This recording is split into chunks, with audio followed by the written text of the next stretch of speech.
سید مجاہد علی ممتاز صحافی، ماہر نشریات، استاد اور تاریخ دان سید مجاہد علی اکتوبر سن 1949 میں ملتان میں پیدا ہوئے۔ ابتدائی تعلیم گورنمنٹ پائلٹ اسکول ملتان اور ای مرسن کالج ملتان میں پائی۔ پنجاب یونیورسٹی سے ایم اے اردو اور ایم اے سیاسیات کی اسناد حاصل کی۔ سن 1970 میں روزنامہ جسارت ملتان سے صحافت کا آغاز کیا۔ بعد ازاں روزنامہ مشرق کراچی سے منسلک ہو گئے۔ ستمبر سن 1975 میں ناروے منتقل ہو گئے۔ ناروے کے ممتاز اخبار میں ہفتہ وار انگریزی کالم لکھتے رہے۔ سید مجاہد علی ناروے میں پہلے پاکستانی صحافی ہونے کا اعزاز رکھتے ہیں۔ سن 1981 میں ناروے کے شعبہ تدریس سے وابستگی کے دوران اوسلو یونیورسٹی سے پیڈاگوگی علم تدریس میں ایم اے کی ڈگری لی۔ ناروے براڈ کاسٹنگ کارپوریشن میں 10 برس تک ذمہ دار مناصب پر فائز رہے۔ سن 1981 سے سن 1996 تک ناروے میں تارکین وطن کے مسائل سے متعلق اردو ماہنامہ کاررواں کے مدیر رہے۔ سید مجاہد علی نے ناروے میں برِ صغیر پاک و ہند کی ادبی اور علمی تہذیبی سرگرمیوں کی بنیاد رکھی۔ ان کے زیر اہتمام مشاعروں اور ادبی تقریبات میں صف اول کے اردو ادیب اور شاعر شریک ہوئے۔ سن 2012 میں کاررواں کا آن لائن ایڈیشن شروع ہوا۔ جنوری سن 2016 میں سید مجاہد علی کا روزانہ اداریہ ہم سب آن لائن پر شائع ہونا شروع ہوا۔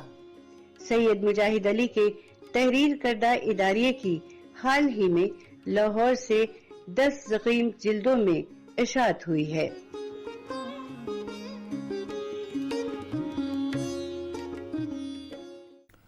آداب۔ پاکستان ٹیلی ویژن کے پروگرام صدرنگ میں میں آپ کا میزبان وجاہت مسعود آپ کی خدمت میں حاضر ہوں، اور آج ہم گفتگو کر رہے ہیں ممتاز صحافی، استاد اور ادیب محترم سید مجاہد علی صاحب سے۔ سید صاحب آداب۔ آداب۔ 1949 میں ملتان میں پیدا ہوئے، جی، وہیں پہ آپ نے اسکول کی تعلیم پائی۔ جی جی، نصف صدی کا قصہ ہے آپ کا جی جی، بیرون ملک ہونا، اور آپ جڑے رہے ہیں پاکستان کی صحافت سے، یہاں کے سیاسی معاملات سے، یہاں کے معاشرتی ارتقاء سے۔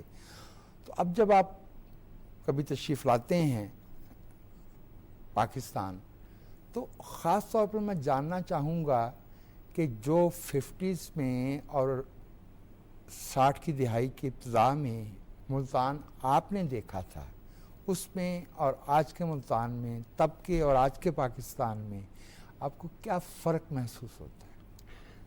جی، یہ کافی گہرا سوال ہے۔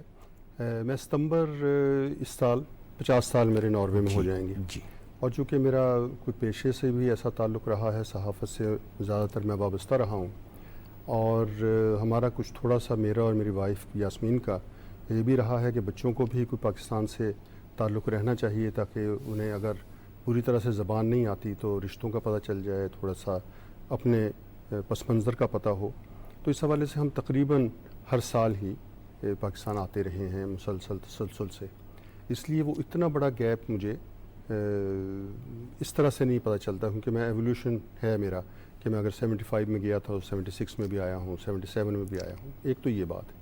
دوسری جو فرق پوچھا آپ نے کہ میں 71 سے نکلا ہوں ملتان سے، میں 5 سال کراچی میں رہا ناروے جانے سے پہلے، اور یوں مجھے ملتان چھوڑے ہوئے تو 55 سال ہو گئے۔ صحیح۔ تو ملتان کا تو یہ ہے کہ جس وقت ہم بچے تھے، نوجوان تھے، گورنمنٹ پائلٹ سیکنڈری اسکول میں پڑھتے تھے، تو جب ہم نواں شہر میں رہتا تھا، وہاں پہ ہمارا گھر تھا، اس سے باہر نکلتے تھے تھوڑا سا تو طارق روڈ ہے ایک طرف، دوسری طرف عبدالی روڈ ہے۔ وہ جناتی سڑکیں تھیں کہ وہاں پہ آپ شام کو مغرب کے بعد جاتے ہوئے خوف آتا تھا، بلکہ ایسے قصے بھی مشہور تھے کہ طارق روڈ پہ شاید کوئی بابا رہتا ہے، وہ جن ہے، اور وہاں اس قسم کے تھے، اور کوئی آ کے چراغ جلا کے جاتا ہے، دیے میں تیل ڈال کے جاتا ہے۔ اور اسی طرح عبدالی روڈ کا بھی کہ آپ نکل جائیں شام کو تو مغرب اور عشاء کے بعد بالکل سناٹا ہوتا تھا، اور درخت تھے اور سایہ تھا، جب ماں باپ نے کہا سو جاؤ اسکول کا کام کر کے، تو وہ لوگ بچوں کے ساتھ اپنی کی ہوئی ہے تو دروازہ بند کر کے بھاگ لیے، اور وہ یہ سڑکیں ہماری آماج گاہ ہوتی تھی۔ اب وہاں پہ یہ بسیرا نہیں ہے، اب وہاں پہ ٹریفک ہے، وہاں ہسپتال ہیں، وہاں ہوٹل فلائی اوور ہیں، ہے، وہاں فلائی اوور ہیں۔ فلائی اوور تو وہاں سے ابدالی روڈ کے لیکن ابدالی روڈ پہ اور طارق روڈ پہ اتنی آبادی ہے جس کا امیجن میرا خیال اس وقت ہم تصور بھی نہیں کر سکتے تھے کہ کبھی اتنے لوگ بھی یہاں پہ ہوں گے۔ اب صرف میں دیکھ رہا تھا، گوگل کر رہا تھا، ابدالی روڈ پہ 5-6 ریسٹورنٹ ہیں صرف، اور دفاتر ہیں بے شمار جگہیں ہیں۔ تو یہ فرق تو نظر آتا ہے، اور یہ فرق عمومی طور پہ آپ کو پاکستان میں نظر آتا ہے کہ آپ کو ہریالی کم نظر آتی ہے، درخت کم نظر آتے ہیں، شادابی کم نظر آتی ہے لوگوں میں بھی اور ماحول میں بھی، اور مسکراہٹ بھی کچھ کم ہوئی ہے میرا خیال ہے، کیونکہ یہ میں کچھ سال سے محسوس کر رہا ہوں کہ لوگوں میں عمومی مایوسی کا تصور زیادہ ہے۔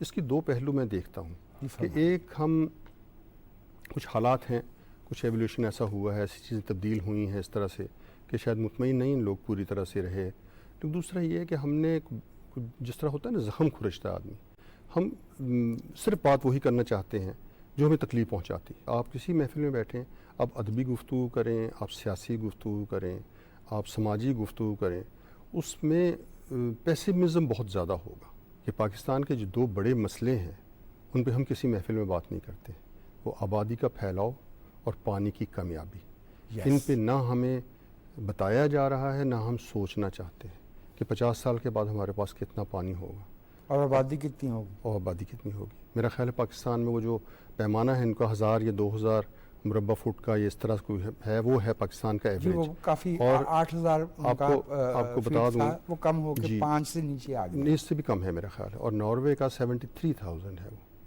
اور ناروے 50 لاکھ لوگوں کا ملک ہے اور بڑا ملک ہے جغرافیائی لحاظ سے، اور وہاں پہ ہمیں بتایا جاتا ہے کہ بھئی آپ نے پانی کم استعمال کرنا ہے، آپ یہ والا شاور لگا لیں، اس میں پانی کم آئے گا، یہ بجلی آپ کم استعمال کرنی ہے۔ حالانکہ وہاں پہ بھی بجلی مہنگی ہے، لیکن وہاں عام آمدنی والے آدمی کو بجلی کا بل دیتے ہوئے تردد نہیں ہوتا ہے، کیونکہ وہ اسے کر لیتا ہے، مینیج کر لیتا ہے، تھوڑا چیخے چلائے گا، کیونکہ شور تو مچانا انسان کی جبلت میں ہے کہ مجھے یہ نہیں ملا، وہ نہیں ملا۔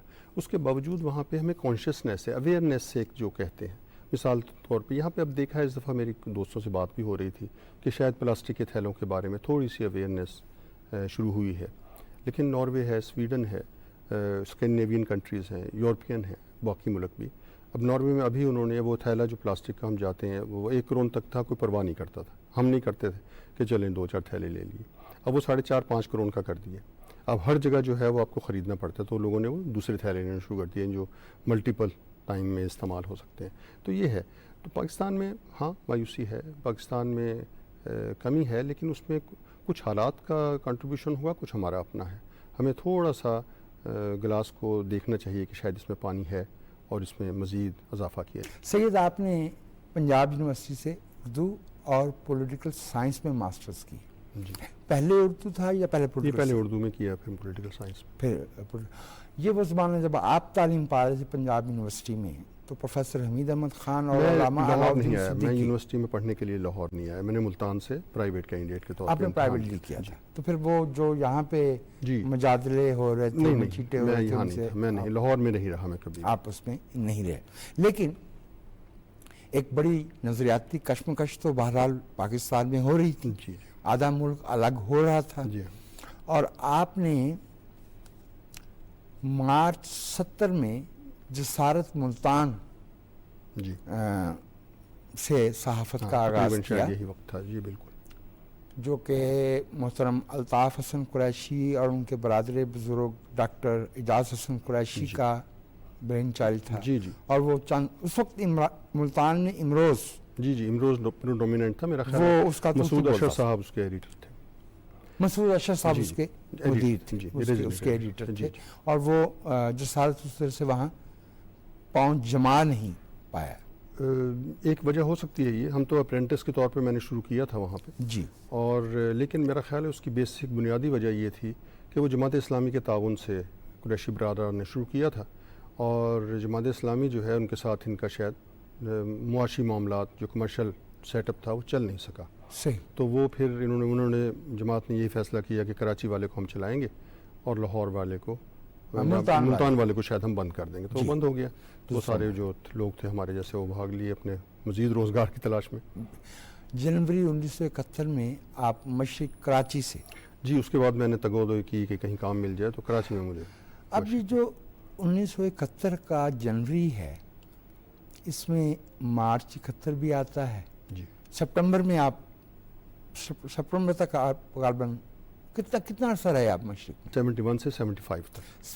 4-5 برس بنتے. جی 5 برس تقریباً. یہ جو مجھے دلچسپی ہے کہ 1971 کے جنوری میں آپ کراچی میں مشرق جو کہ تب ایک اچھا جی کراچی معقول تھا, وہ مقبول اخبار تھا. جنگ جو ہے وہ ڈومینیٹڈ. کیا ماحول تھا نیوز روم میں, صحافتی اداروں میں, مشرقی پاکستان کے ساتھ جو بحران چل رہا تھا اس کے بارے میں؟ کیونکہ اگر میں غلطی نہیں کرتا تو اینتھنی میکہرنس نام کے ایک صحافی کراچی سے اپنی فیملی سمیت لندن چلے گئے تھے اور انہوں نے, چونکہ وہ ان 8 صحافیوں میں سے تھے جنہیں سرکاری طور پہ اس پاکستان لے جایا گیا تھا, انہیں کتابیں بھی لکھی. آپ کے مشاہدات کیا ہے؟ سب سے بڑی بات یہ ہے کہ ہمارا بالکل آغاز تھا جرنلزم میں. ہمیں کچھ پتہ نہیں تھا, میرا جرنلزم میں تعلیم نہیں تھی, لیکن میں نے جو جسارت میں 9 مہینے گزارے ان میں ہم نے بہت اچھے ماہر جرنلسٹوں کے ساتھ, جن میں متین مرتضیٰ صاحب تھے, محبوب علی خان لاہور کے تھے, صلاح الدین تکبیر والے وہاں پہ ہمارے ساتھ رہے. ہمارے ساتھیوں میں رفیق ڈوگر تھے, ہمارے ساتھ انہوں نے شروع کیا. مجیب الرحمان شامی نے ہمارے ساتھ کام کیا. صحیح. یہ سب انہیں شاید اب میں یاد نہ ہوں, لیکن انہوں نے بھی اخبار جہاں سے وہ آئے تھے تو کچھ عرصہ کیا.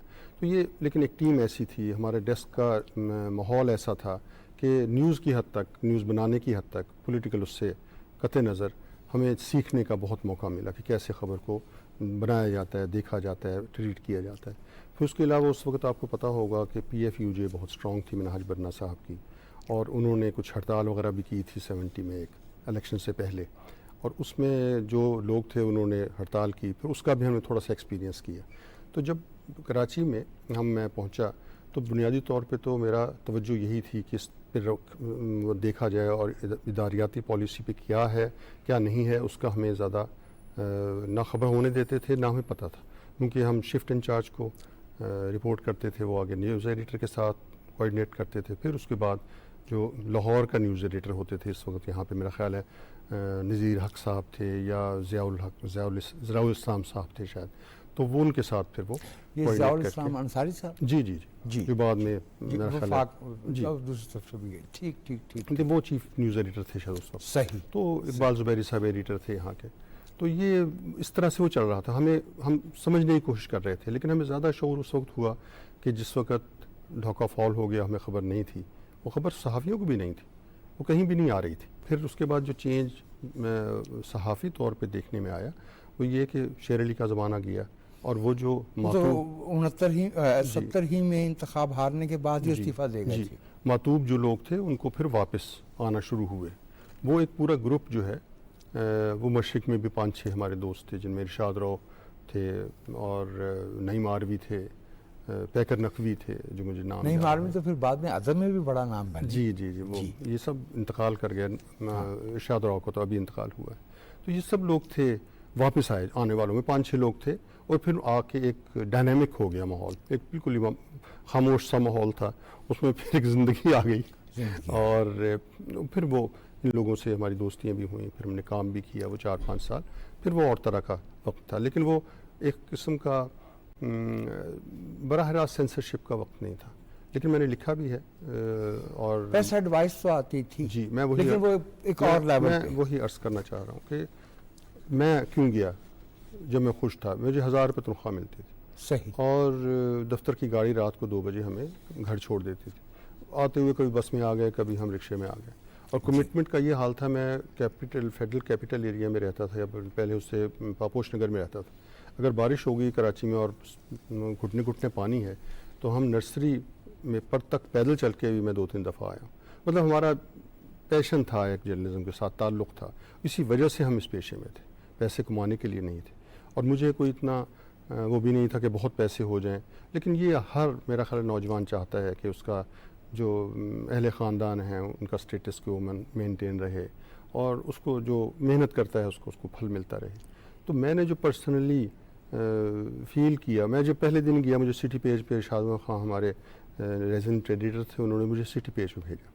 تو وہاں پہ 4-5 بزرگ میری عمر کے وہ اس وقت تھے اور انہوں نے اچھے طریقے سے خوش آمدید کہا. اور 2 دن بعد، تیسرے دن بعد مجھے پتہ چلا کہ سب چائے جو میں پیتا ہوں ساری شام وہ دوسرے لوگ پے کرتے ہیں اس کا، اور سگریٹیں مجھے دی جاتی ہیں.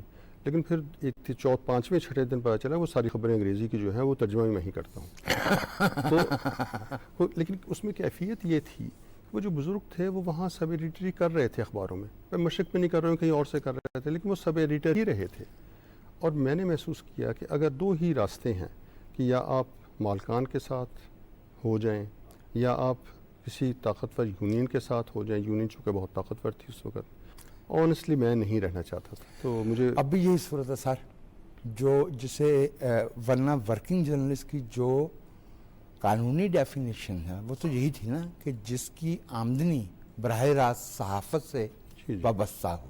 نارویجن جو جرنلسٹ یونین ہے جی، اس کی ممبرشپ کی شرط یہ ہے کہ آپ کی 50% آمدنی ایز صحافی ہو. جرنلسٹ کے تو اپنے اگر آپ آمدنی ڈاکومنٹ کر سکیں پھر آپ اس یونین کے ممبر بن جاتے ہیں. کوئی فرق نہیں پڑتا آپ کون سی زبان میں کام کر رہے ہیں. ظاہر ہے وہاں پہ جو صحافی کام کرتے ہیں، عملی صحافی، یہ وہاں پہ کیا جی میں ناروے کی بات کر رہا ہوں. تو یہ مطلب بیسک بنیادی ریکوزٹ ہے نا یہ کہ آدمی کو صحافی ہونا چاہیے کام کرنے کے لیے. لیکن یہ ہمارے ہاں تو اب صحافت جو ہے اس کے آپ کئی خانے بن گئے ہیں اور بہت سی اس میں حصے ہو گئے ہیں. تو اس پہ بات کرنا میرا خیال ہے بہت زیادہ مشکل بھی ہے اور نہ کی جائے تو بہتر بھی ہے.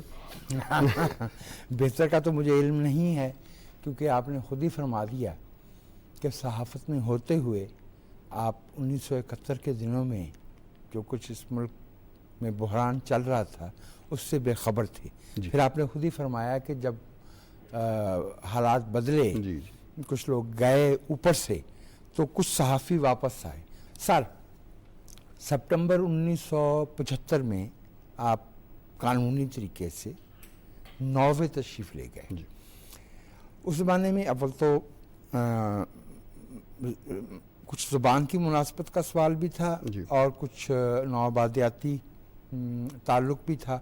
زیادہ لوگ اگر کچھ جاتے بھی تھے تو برطانیہ جانے کا رجحان زیادہ تھا. آپ نے ناروے کا انتخاب کیا، کوئی خاص وجہ؟ ناروے نے میرا انتخاب کیا کیونکہ سبحان اللہ، یہ تو مجھے نیازی فرمایا کرتے تھے میں نے شاعری شروع نہیں کی، شاعری نے مجھے انتخاب کیا. اس کا معاملہ ایسا ہے کہ ناروے میں اس 70s میں تیل پروڈیوس ہوا، دستیاب ہوا تھا، نکلنا شروع ہوا تھا، اس کی آمدنی آنا شروع ہوئی تھی. تو وہ ان کو ورک فورس کی ضرورت تھی، وہ سیکھ کر رہے تھے کہ ہمیں کام کرنے کے لیے لوگ ملے. اسی طرح سویڈن میں بھی صورتحال تھی، تو وہ وہاں پہ ورک پرمٹ اوپن تھے. میرا وجہ تسمیہ وہاں جانے کی یہ ہے کہ ناروے کا کونسولیٹ ہوتا تھا ایک کراچی میں، اور وہ ایک شپ کمپنی تھی، آغا صاحب مجھے نام نہیں یاد ان کا، وہ اس کے ہیڈ تھے. تو وہاں پہ میرے کزن کام کرتے تھے، ان کے 2-3 دوست تھے، انہوں نے یونین بنا لی ایک چھوٹی سی. اور چونکہ اتفاق سے میں اخبار میں بھی تھا تو وہ یونین کی خبریں جو ہیں وہ تھوڑی بہت اخبار میں بھی آنے لگیں. تو میں نے چھاپ دینی، کبھی کسی دوست سے کہہ دینا، کسی رپورٹر نے بھی چلے جانا. وہ ان کا جھگڑا بنا ہوا تھا. تو انہوں نے یہ ہوتا تھا کہ وہاں سے جو آجر ہیں، کوئی ہوٹل ہے یا کوئی فیکٹری ہے، وہ اپنے کونسولیٹ کو کہتے تھے کہ کوئی بندے ہوں بھائی بھیج دو. تو ان کے پاس کچھ ایسے ایک ہوٹل سے ریکویسٹ آئیں، تو انہوں نے جو یونین کے 3 سرخیل تھے ان کو بلایا، ان سے کہا کہ بھی دیکھو یا تو مجھ سے لڑ لو یا ناروے چلے جاؤ. تو انہوں نے کہا جی ناروے چلے جاتے ہیں. تو وہ اس طرح سے وہ چلے گئے. اور وہاں ان کے چونکہ میرا کزن تھا وہاں پہ، تو اس حوالے سے میں 74 میں دسمبر میں گیا تھا اصل میں پہلی دفعہ. تو پھر میں ورک آفر لے کے آیا تھا. وہ پھر 1 سال تقریباً 6-8-9 مہینے پروسیس میں لگے ویزا کے، اور پھر ستمبر میں ورک پرمٹ پہ باقاعدہ گیا تھا. اس سے پہلے میں نے اپلائی کیا تھا I-20، میرا خیال اس زمانے میں آتا تھا، جسے وہ ایڈمیشن ٹو دی یونیورسٹی ہوتا تھا، وہ امریکہ کی یونیورسٹیوں میں. لیکن میں اس وقت بھی یہ اتنا سمجھتا تھا کہ اگر میں اسٹوڈنٹ ویزے پہ جاؤں گا تو مجھے کام کرنے کے لیے کن مشکلات کا سامنا ہوگا. کچھ صحافت کی وجہ سے کہہ لیں یا شعور کی وجہ سے کہہ لیں. تو میرا خیال تھا اگر میں جاؤں تو ورک پرمٹ پہ جاؤں تو زیادہ بہتر ہے، تاکہ آپ کا لیگل سٹیٹس ہو اور جو کام کرنا چاہتے ہیں وہ کریں. صحیح. بجا فرمایا. دیکھیے اس گفتگو میں ہم وہاں تک آ گئے جہاں کم از کم آپ تو ناروے پہنچے جی سپٹمبر 75 میں. تو ہم یہاں پہ ایک وقفہ. ناظرین، پاکستان ٹیلی ویژن کے پروگرام صدرنگ میں ہم گفتگو کر رہے ہیں اردو زبان کے میں کہوں گا عظیم صحافی محترم جناب سید مجاہد علی سے. ایک انٹرول کے بعد دوبارہ حاضر ہوتے ہیں.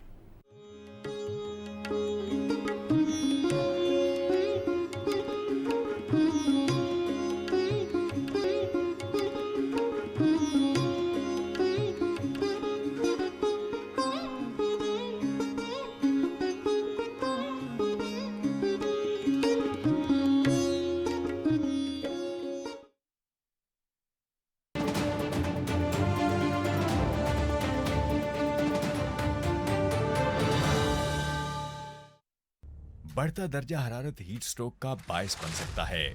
اگر آپ یہ علامات محسوس کریں جیسا کہ پسینے کا نہ آنا، چکر آنا، گرم، سرخ اور خشک جلد، شدید پیاس لگنا، الٹی و متلی آنا یا بے ہوشی، تو فوراً سایہ دار اور ٹھنڈی جگہ پر رک جائیں اور ایمرجنسی کی صورت میں ڈاکٹر سے رجوع کریں.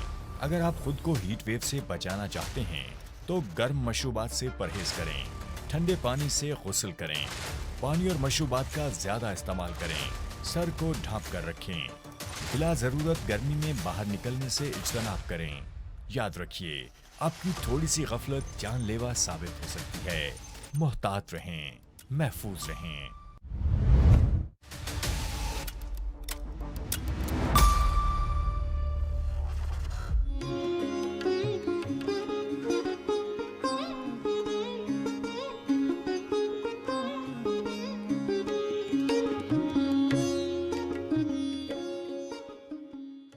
پاکستان ٹیلی ویژن کے پروگرام صدرنگ میں میں آپ کو پھر سے خوش آمدید کہتا ہوں، اور ہم گفتگو کر رہے ہیں ممتاز صحافی محترم جناب سید مجاہد علی صاحب سے.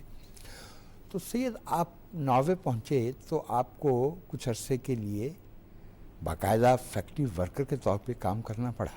جی میں فیکٹری ورکر کے طور پہ ہی گیا تھا. تو اس ملک میں بندہ مزدور کے اوقات کیا ہیں؟ وہاں پہ کیا صورت پیش آئی؟ کلچرل شوق کیا تھا؟ اور ایک صحافی جو اخبار میں ایک خاص طرح کا انفلوئنس ویلڈ کرتا ہے، اس کا جا کے ایک فیکٹری میں کام کرنا، سب کیا محسوس ہوا؟ کیا مشاہدات تھے؟ یہ ایک تھوڑی سی میں وضاحت کروں کہ ایک تو یہ ہے کہ مجھے پتہ تھا کہ میں کہاں جا رہا ہوں اور کیا کرنا ہے مجھے، تو اس لیے میرے لیے اس حد تک وہ شوق نہیں تھا. دوسری بات یہ کہ شاید امیگریشن کے حوالے سے اور پاکستانی امیگریشن کے حوالے سے بہت امپورٹنٹ ہے کہ میں 30 ستمبر کو ناروے پہنچا تھا اور 1 اکتوبر کو میں کام پہ تھا. تو مجھ پہ ناروے نے کوئی انویسٹ نہیں کیا ہے، میں نے ناروے کو دیا ہے جو بھی دیا ہے، ٹیکس دیا ہو، محنت دی ہو، مجھ پہ انویسٹ پاکستان نے کیا ہے. ٹو بی آنیسٹ، ایک تو یہ تھی. دوسری بات یہ بالکل صحیح ہے، لیکن کچھ میرا بیک گراؤنڈ سمجھ لیں، کچھ مزاج سمجھ لیں، کچھ دوستوں کا حلقہ سمجھ لیں کہ ہمیں اس میں کبھی قباحت نہیں رہی کہ کام کرنے میں کچھ برائی ہوتی ہے. کام ہوتا ہے، چاہے وہ لکھنے کا ہو یا مزدوری کا ہو، بشرطے کہ آپ اپنی عزت نفس جو ہے اس سے آپ اپنے آپ سے مطمئن ہوں. اگر میں صحافی کے طور پہ میں نے یہ محسوس کیا تھا یہاں پہ کہ میں وہ نہیں کر سکتا جو میں کرنا چاہتا ہوں، جو پیشن میں نے بتایا نا آپ کو، ہم پاپوش نگر سے پیدل پانی میں چھپکے لگاتے ہوئے 2 گھنٹے کا سفر کر کے پہنچتے تھے. کوئی ٹرانسپورٹ نہیں ہوتی تھی کراچی میں. کراچی کی جو بارشیں ہیں اگر کسی نے ایکسپیرینس کی ہوں تو ہم نے وہ اپنے پاؤں پہ دیکھی. اب اس سے زیادہ شدید معاملہ تو یہ پیشن ہے ہمارا. جب ہم جسارت میں کام کرتے تھے 18 گھنٹے ہم کام پہ رہتے تھے، تو کبھی احساس ہی نہیں تھا کہ، کیونکہ ہم نے پہلے دن سے یہی سوچا کہ صحافی جو ہے 24 گھنٹے کی نوکری ہے، کیونکہ ہمارا یہ پیشن تھا. جب اس پیشن کے بدلے آپ کو پابندیاں ملیں یا احساس ہو گھٹن کا، یا احساس ہو کہ بھی اس کا فائدہ تو کوئی اور اٹھائے گا، تو پھر وہ مشکل ہو جاتی. تو اس لیے میرے لیے اس حد تک تو یہ شوق نہیں تھا. لیکن پھر اگین کہ آپ جب ایک عملی طور پہ اس میں آتے ہیں اور جا کے کام کرتے ہیں تو اس سے تھوڑی سی آپ کو محسوس تو ہوتا ہے. اچھا، وہ اس کا تھوڑا سا لائٹر پہلو بھی ہے کہ وہاں ہم کام کر رہے تھے اور فیکٹری میں، تو دوسرے جو ہمارے دوست تھے وہ زیادہ گجرات کے کھاریاں کے علاقے کے وہاں پہ آئے تھے، تو ان کا بھی ایک ہسٹری ہے کیسے وہ پہنچے. تو اس میں ایک اس پہ مجھ سے پوچھا اچھا وہ میرے جو کزن تھے وہ وہیں کام کرتے ہیں، انہوں نے مجھے ورک پرمٹ لے کے دیا، وہ آفر لے کے دی تھی. تو ان کو تھا شوق کہ بتایا جائے کہ یہ صحافی تھا اور یہ اس نے ماسٹرز کیا ہوا ہے. تو ایک دفعہ کوئی تنخواہ ملی، اس وقت لفافے میں وہ پیسے ملتے تھے ہر 2 ہفتے کے بعد تنخواہ کے.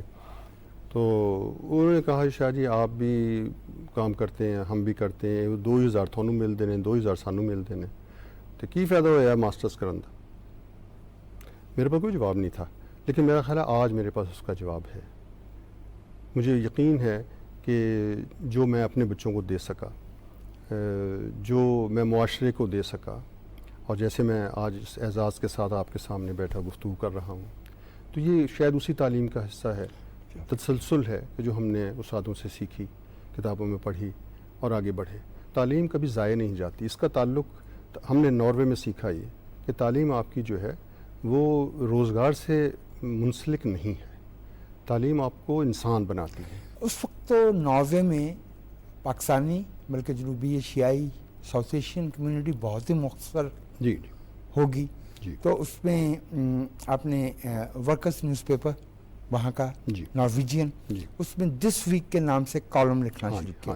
اور اگر میں غلطی نہیں کرتا تو یہ پہلا موقع تھا کہ نارویجین زبان کے اخبار میں انگریزی کا کالم جو ہے درست فرما رہے ہیں وہ شائع ہونا شروع ہوا.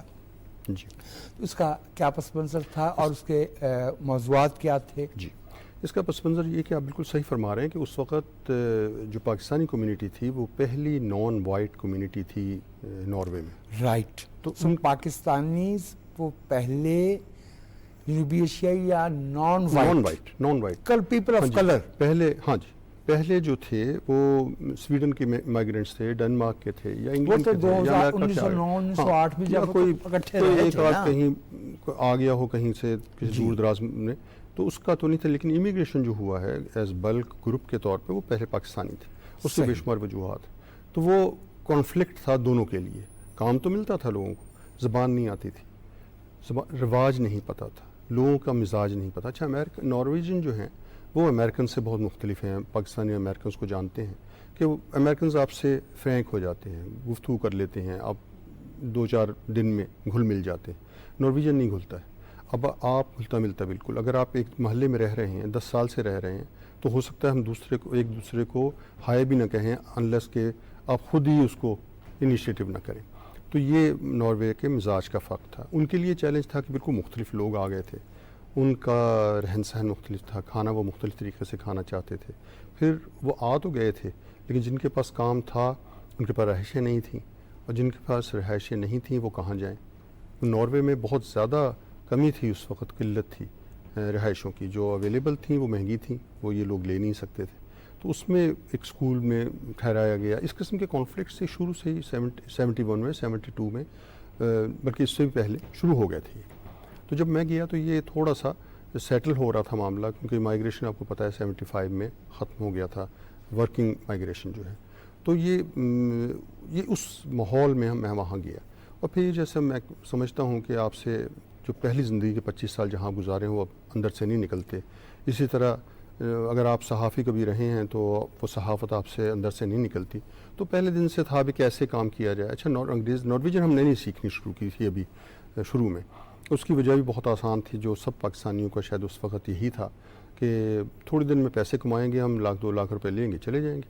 تو یہی لگتا تھا کہ 1-2 لاکھ روپے ہو گئے تو ہم تو بڑے امیر ہو جائیں گے، پھر تو پاکستان میں ہم نے پتہ نہیں کیا کر لینا ہے. تو جب ہمارے پاس لاکھ تھا تو پاکستان میں وہ لاکھ جو ہے وہ اس قابل نہیں تھا کہ اس سے آپ کچھ آگے بڑھ سکیں. تو وہ فاصلہ بڑھتا گیا. تو پھر یہ وقت لگا، 10 سال لگے، شاید 5 سال لگے یہ جاننے میں کہ نہیں بھائی اب یہی آپ کا گھر ہے، شاید یہیں آپ کو رہنا ہے. اور جب بچے بڑے ہونے شروع ہوئے تو یہ معاملہ اور گمبھیر ہو گیا. میں نے جہاں تک مختلف اخباروں کو، 4-5 بڑے اخبار ہمیں پتہ تھے، ان کو خط لکھا کہ بھئی میں اس طرح پاکستان سے صحافی ہوں اور میں چاہتا ہوں کہ میں کنٹریبیوٹ کروں، کچھ لکھوں. تو وہ ان اخبار والوں نے کہ ایڈیٹوریل نے پورا ایک میٹنگ کی میرے ساتھ. اس نے مجھے کہا آپ مل سکتے ہیں؟ ہم نے کہا مل سکتا ہوں میں. تو دفتر میں بلایا، 5-6 وہ ایڈیٹر بیٹھے، مجھ سے گفتگو شروع کی. انہوں نے کیا آپ کیوں لکھنا چاہتے ہیں؟ اور میں نے کہا میں لکھنا کا شوق ہے میرا، تو میں لکھنا چاہتا ہوں، اور میں مسائل ہم فیس کر رہے ہیں تو آپ لوگوں کو نہیں پتہ، وہ میں بتانا چاہتا ہوں، تو میں ایگری ہو گئے. تو وہ ایک بینک ہالمائر تھے اس وقت، کلچرل ایڈیٹر تھے، اور بہت نفیس آدمی تھے. ان کے ساتھ انہوں نے اٹیچ کر دیا، تو میں لکھ کے بھیجتا تھا، وہ اسے ٹرانسلیٹ کرواتے تھے، پھر وہ ہر ہفتے دس ویک کے نام سے چھپتا. انگریزی میں بھی چھپتا تھا، نارویجین میں؟ جی، انگریزی میں اور نارویجین میں. اچھا سید صاحب، ہمارے ملک کے دوستوں کو، ہم وطنوں کو کچھ معلومات کم ہیں ناروے کے بارے میں، تو 2 اشارے آپ کی اجازت سے، جی جی اور اگر میں غلط ہو جاؤں تو مجھے میری تصحیح فرما دیجیے گا. ایک تو یہ کہ ناروے ایک ریپبلک کے طور پہ غالباً 1908 1907 1909 کے قریب وجود میں آیا، یہ حصہ تھا ڈنمارک سویڈن وغیرہ کا. اچھا، اور دوسرے یہ کہ یہ ریلیٹیولی لیٹ ڈسکور کیا گیا کہ ناروے میں تیل کے ذخائر ہیں، جی. اور جب آپ وہاں پہنچے ہیں تو کم و بیش اس وقت اس کی آمدنی ایکسپورٹس کا کو 1/3 جی رول آن شروع ہو گئی تھی. ہو گیا تھا. جی. اچھا، اب نسبتاً ایک غریب ملک میں معدنیات کا اس طرح سے آنا، اور وہ یورپ جیسے کانٹیننٹ میں، تو ظاہر معیار زندگی کیا تبدیلیاں آپ نے آتے دیکھی اس کے نتیجے میں؟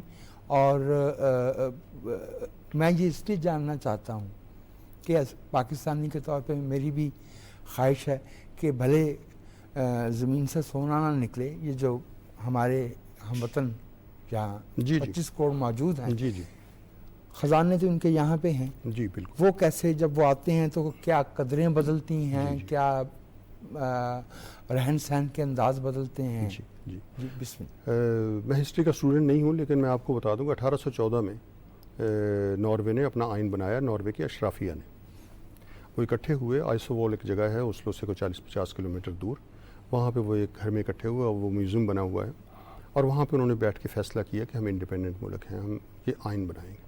اس آئین کے بننے کے بعد انہوں نے اسٹرگل شروع کی. اس وقت یہ ڈنمارک کے انڈر تھے، اور انہوں نے ڈنمارک نے سویڈن کو دے دیا تھا شاید. صحیح. اور اس کے بعد پھر وہاں جو رائٹر ہیں بیورن اس نے یہ لیڈ کیا، اور بچوں کے ذریعے. یہ وہی صاحب ہیں جو پہلے نوبیل انعام یافتہ بھی ہیں؟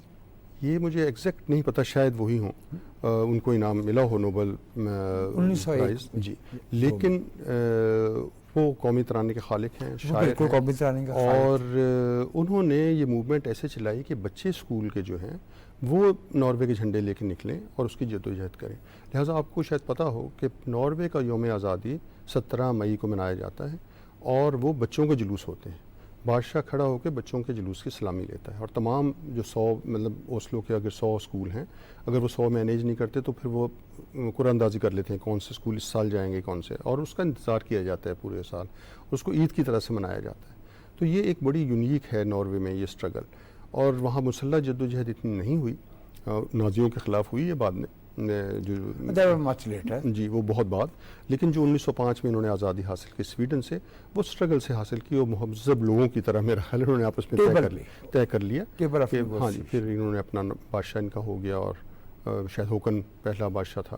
تو اس طرح سے یہ ناروے جو ہے وہ خود مختار ہوا. اور وہ اشرافیہ نے بنایا تھا، لیکن وہ عوامی کانسٹیٹیوشن ہے، لوگوں کے حقوق کا تحفظ ہے اس میں. اور اس طرح سے ناروے جو ہے وہ آگے بڑھا. ہاں 70s میں، شاید لیٹ 60s میں وہاں ڈسکور ہوا آئل، اور 70s میں اس کے بینیفٹس آنے شروع ہو گئے تھے. اب جو تبدیلی سماجی طور پہ، معاشی طور پہ میں آپ کو بتا دیتا ہوں. میں پہلی بار جب گھر میں پہلے دن رہا ہوں جا کے، ایک ہفتہ تقریباً رہا، تو وہ بلڈنگ تھی، اور ایک پاکستانی نے خریدی ہوئی تھی اس وقت بھی. اس میں وہ 4 منزلیں تھیں، 10-12 فلیٹ تھے. ان کے لیے جو ٹوائلٹ تھا وہ نیچے تھا، اور اس کو ہفتے میں کمیونٹی کی گاڑی آتی تھی وہ خالی کرتی تھی، جس طرح ہمارے ہاں روزانہ کے طور پہ آتے ہیں. اور اب جو ہے وہ ناروے ایک بہت آگے بڑھ چکا ہے. یہ نہیں کہ وہاں پہ پاکستان جیسے غربت تھی یا افغانستان جیسی احتیاج تھا، لیکن حالات تھے، معقول تھے، پیسے آ بھی رہے تھے، لوگ خوشحال بھی تھے، لیکن محنت کا بہت رواج تھا. میں نے جیسا کہ پہلے بھی عرض کیا کہ ہم جو فیکٹری کا مینیجر ہوتا تھا ہر فیکٹری کا، وہ اگر وہ 2 منٹ فارغ نہیں بیٹھے گا، وہ دفتر میں بیٹھ کے نہیں دیکھے گا، وہ اگر اور نہیں تو وہ صفائی کرنے لگ جائے گا، اور اس نے دیکھا جی باتھ روم صاف نہیں ہے، اسے صاف کرنے لگ جائے گا. تو اس وقت لیکن عام طور پہ تھا کہ جس طرح ہم کام کرتے تو ہم نہا کے آتے تھے فیکٹری کے باتھ روم سے، وہاں باتھ روم اویلیبل تھے، ہماری رہائش پہ تو نہیں تھے. تو یہ بعد میں ہم نے حاصل کیے، تو اب تو ہر گھر میں ہے. تو اسی طرح سے کپڑے دھونے کے لیے آپ کو کہیں جانا پڑتا تھا، وہاں جا کے پیسے ڈالیں اور مشین میں. تو یہ اب چیزیں تبدیل ہوئی ہیں، بہت زیادہ تبدیل ہوئی ہیں.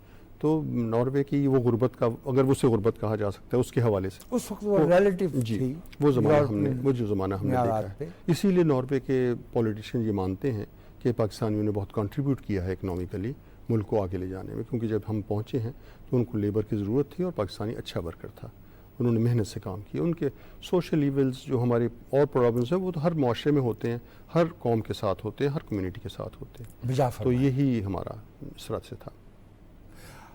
آپ نے نارویجن زبان سیکھی جی. اور پھر آپ نے 2 برس وہاں پہ باقاعدہ تدریس کے شعبے میں تعلیم حاصل کی، اور پھر آپ نے پڑھایا. اگر میں غلطی نہیں کرتا کوئی 10 برس کے قریب آپ نے تدریس کی. جی اصل میں نے آپ کو بتایا میرا کوئی مزاج ایسا ہی رہا ہے. میں خوش تھا فیکٹری ویکٹری میں کام کر کے، پیسے معقول مل جاتے تھے. تو میری شادی ہو گئی اور میری بیوی کو تھا کہ آپ اگر دوسرا کوئی کام کر سکتے ہیں، سب ٹیچر بن رہے ہیں، تم کیوں نہیں بنتے؟ تو وہ پھر اس نے خود بھی جاب تلاش کی اور مجھے بھی کہا کہ کرو، تو میں نے بھی کر دیا. مجھے انہوں نے ٹیچر لگا. وہ اس وقت 2 لینگویج ٹیچرز کی ضرورت ہوتی تھی کہ جن کو تھوڑی سی دونوں زبانیں آتی ہوں. تو اس وقت تک ہمیں اندازہ ہو گیا تھا 80s تک کہ ابھی زبان تو سیکھنی ہی چاہیے، تو اس کے بغیر جو ہے وہ شاید نہیں گزارا. تو زبان ہم نے تھوڑی سیکھنی شروع کر دی تھی. تو وہ پھر اس میں یہ ہوتا تھا کہ کلاس میں اگر بچے آئے ہیں جو ڈائریکٹ پاکستان سے پہنچے ہیں، ان کو زبان نہیں آ رہی، تو کمیونیکیشن کا بہت مسئلہ تھا. بائیلنگول. تو وہ پھر وہ اسسٹنٹ ٹیچر کے طور پہ سمجھ لیں. پھر چونکہ اس سسٹم میں اگر آپ کو رہنا تھا تو ہمیں اندازہ ہوا کہ آپ کے پاس لوکل ڈگری ہونی چاہیے. تو وہ ایک کورس انہوں نے شروع کیا تھا 2 لینگویج ٹیچرز کے لیے. اس میں ہم نے پھر داخلہ لیا اور اس کے ذریعے 2 سالہ کورس کر کے ہم نے پھر تعلیم میں جو سند ہمیں دی گئی. قریب کتنے برس پڑھایا؟ 6-7 برس میں نے پڑھایا. پھر کچھ 81 سے جی لیٹ. ہاں 82-83 سے میں نے شروع کیا تھا، شاید 84 سے وہ پڑھایا. پھر اس کے بعد ساتھ میں نے ریڈیو میں مجھے پروگرام پروڈیوسر کا کام مل گیا تھا، تو وہ میں شیئر کرتا رہا، کچھ اسکول میں، کچھ ریڈیو پہ. ابھی آپ نے ذکر فرمایا کہ آپ ریڈیو سے بھی وابستہ ہو گئے ناروے میں، اور اگر میں غلطی نہیں کرتا تو یہ سرکاری. جی وہاں پہ جو NRCO کے نام سے ہے، نارویجن براڈکاسٹنگ کارپوریشن سے کہتے ہیں. تو اس میں چونکہ پارلیمنٹ نے فیصلہ کیا ہوا تھا کہ امیگرینٹس کے لیے کچھ پیسے تھوڑے سے دیے. وہ بجٹ جو ہے وہ لائسنس سے آتا ہے، وہ اس کا فیصلہ پارلیمنٹ کرتی ہے. تو پارلیمنٹ نے یہ کہا ہوا تھا، تو جو NRCO ہے یا جو براڈ کاسٹنگ کارپوریشن تھی، اس کے لیڈرز کو وہ امیگرینٹس کے لیے پروگرام بنانے تھے. تو وہ شروع میں اردو میں شروع ہوا تھا، پھر اس میں ٹرکش لینگویج شامل ہو گئی. اردو سروس باقاعدہ وہاں پہ؟ ہاں جی باقاعدہ اردو سروس آ گئی. تو اس کا ہفتے میں وہ 1 دفعہ خبریں دیتے تھے، پھر روزانہ خبریں ہونے لگیں اور ہفتے میں 1 دفعہ میگزین پروگرام ہوتا تھا. تو اس کا مقصد صرف یہ تھا کہ جو پاکستانی کمیونٹی ہے اس کو لوکل نارمز، خبریں اور ان کے بارے میں بتایا جائے. اطوار، طور طریقے، اقدار.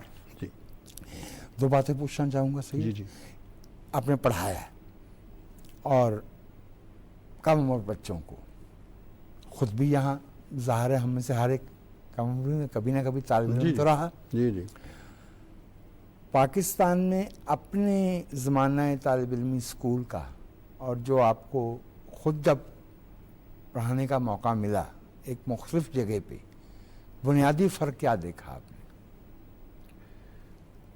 پاکستان میں شاید اس وقت کے اسکول میں یہ کہا جا سکتا ہے کہ استاد سخت ہوتے تھے، لیکن ہم خوش قسمت تھے، ہمیں ہمیشہ شفیق استاد ملے جنہوں نے ہمارے میتھمیٹکس کے مجھے ٹیچر یاد ہیں، دل محمد صاحب. وہ سخت تھے، وہ مار بھی لیتے تھے چھانٹ وٹے سے، لیکن عموماً ہمیں استاد جو ہیں بہت شفیق ملے اور محبت کرنے والے ملے. تو اسی لیے شاید ہمیں تعلیم سے کبھی بھاگنے کی ضرورت محسوس نہیں ہوئی. اور یہ بالکل صحیح ہے، وہاں پہ بچوں کو مارنے کا رواج نہیں ہے، بچوں کو ڈانٹنے کا رواج نہیں ہے، بچوں کے ساتھ مواصلت کا رواج ہے. استاد جو ہے وہ اس حوالے سے استاد ہے کہ اس نے گائیڈ کرنا ہے، رہنمائی کرنی ہے. اور استاد کا نام لیا جاتا ہے، اگر آپ کا وجاہت نام ہے اور آپ میرے استاد ہیں تو آپ کو وجاہت کہہ کے بلا لوں گا، تو اس میں توہین محسوس نہیں کرتا ہے کوئی. تو یہ فرق تھا، لیکن اس کو ہم نے اڈیپٹ کر لیا جلدی، پتہ چل گیا ہمیں کہ ہاں یہ ایسے ہی ہے. تو لیکن بچے جو تھے وہ ہمارے جو آتے تھے، چونکہ وہ ایک خاص دیہی پس منظر سے آتے تھے، ان میں میں سمجھتا ہوں کہ بچے شاگرد بھی بہت اچھے ملے، کہ وہ بھی بیچارے بہت عزت کرتے تھے، اور وہ احترام جو یہاں پہ استاد کو دینے کا ایک کسی دیہات میں ہوتا ہے وہ پرووائڈ کرتے تھے، بلکہ ان کو بے تکلف کرنے کے لیے شاید ہمیں زیادہ تھوڑا وہ کرنا پڑا، تو اس لحاظ سے وہ ٹھیک رہا۔ اور اردو کی کچھ کلاسیں میں نے لیں کچھ عرصہ، لیکن زیادہ تر بائی لنگول ٹیچر کے طور پہ ہی معاون کے طور پہ کام کیا، یا پھر جو بچے تھوڑے سے زیادہ کمزور ہوتے تھے ان کے لیے وہ آپ کو کہتے 2-3 بچوں کو آپ پیریڈز دے دیں کچھ، تو اس طرح سے وہ چلتا رہا، لیکن ہم وہ الحمدللہ ٹھیک رہا۔ اسی طرح ریڈیو پہ بھی ہم نے کام کرتے ہوئے، ظاہر ان کی گائیڈ لائنس ہیں، آپ کو یہ ان حدود پہ آپ کو چلنا ہے، یہ ایڈیٹوریل پالیسی ہے، اس کے مطابق ہم پروگرام بناتے تھے، اور کبھی ہمیں نہیں ہوا کہ یہ خبر کو ایسے دینا ہے، اس خبر کو ایسے دینا ہے، اور کیا پرائرٹی ہے کیا نہیں ہے، وہ ہم خود ہی فیصلہ کرتے تھے۔ ہماری ایک انچارج تھی، وہ نارویجن تھی، اس کے ساتھ ہمارا اچھا کمیونیکیشن تھا، اور 3 ہم پاکستانی تھے، بعد میں کچھ اور دوست بھی آ گئے، بچوں کا پروگرام بھی شروع ہو گیا، تو سینسرشپ کا ہمیں کوئی احساس نہیں ہوا وہاں پہ۔ سینسرشپ ہوتی ہے ہر جگہ پہ، ہر ملک کے شاید تھوڑی سی کوئی مطلب جس طرح ہولوکاسٹ ہے، سینسٹیوٹیز ہیں، بادشاہ کا خاندان ہے، لیکن اس کا جس سطح کا پروگرام ہم کر رہے تھے اس میں اس کا کوئی تعلق نہیں تھا خاص۔ لیکن جب میں کالم لکھ رہا تھا اس وقت میری کافی ڈیبیٹس بھی ہوئیں، اور نارویجن جرنلسٹوں سے مکالمہ بھی ہوا، بلکہ یونیسکو نے ایک سیمینار کیا جس میں وہاں کا سب سے بڑا، آج بھی سب سے بڑا پاپولر اخبار ہے ویگے کے نام سے، ورڈنز گانگ اسے کہتے ہیں، دا وے آف دا ورڈ، اور اس میں وہ اس کا ایڈیٹر اور میں اور ایک اور ہمیں پینل تھا، اور کوئی 50 60 70 صحافی تھے۔ ان کا یہی تھا مجھ سے سوال کہ بھئی آپ کو صرف ناروے میں برائیاں نظر آتی ہیں، آپ کو اچھا لکھتے ہی نہیں ہیں۔ تو میرا اس وقت یہی موقف تھا، اور میں سمجھتا ہوں وہ جائز تھا، کہ ناروے میں اس وقت 5000 جرنلسٹ تھے، 150-200 اخبار تھے، اور اگر آپ 5000 جرنلسٹوں میں 10-20 ایسے پیدا کر لیں گے جو ہمارے ساتھ بیٹھ کے ہمارے حالات بھی دیکھ لیں اور وہ بتا لیں، ان کا درد بھی شیئر کر لیں، تو شاید پھر میں بھی دیکھوں کہ ناروے میں خوبیاں کون سی بیان کرنی ہے۔ اب آپ ہیں نا، تو ہم بھی ہیں، تو وہ میں سمجھتا ہوں یہ بھی بیلنس ہے، کیونکہ ناروے کی پالیسی رہی ہے کہ وہ یہ 150-200 اخبار اتنے چھوٹی کمیونٹی میں کیوں تھے، وہ چاہ رہے تھے ہر قسم کی اوپینین کو جگہ ملنی چاہیے، تو وہ گورنمنٹ سپورٹ کرتی ہے، لیکن اس سپورٹ کا مطلب کبھی یہ نہیں ہوتا کہ اس کو سینسر کیا جائے گا۔ Norwegian broadcasting corporation licence سے فائنینس ہوتی ہے، یعنی کہ جو گورنمنٹ لائسنس لیتی ہے وہ پبلک کا پیسہ ہے، گورنمنٹ کا نہیں ہے، وہ صحیح، تو پبلک منی ہے، تو ہم آنسربل پبلک کو ہیں، تو پبلک کی سینسٹیویٹی جو ہے وہ ٹچ نہیں ہونی چاہیے، وہ اگر ایڈیٹوریل اس میں آ جاتی ہے تو اس کو ہم شاید کراس نہ کریں۔ یہ ایسا نفیس نقطہ ہے کہ یہ پبلک کی منی ہے اور ہم عوام ہی کو جواب دیں ہیں۔ سید، آپ کی ذات گرامی میں صحافت، ادب اور خود عالمی سیاست کے بہت سے پہلو، اور مجھے بھی یہ شرف رہا کہ میں آپ سے مستفید ہوا ہوں برسوں، ابھی بہت سے نکات باقی ہیں۔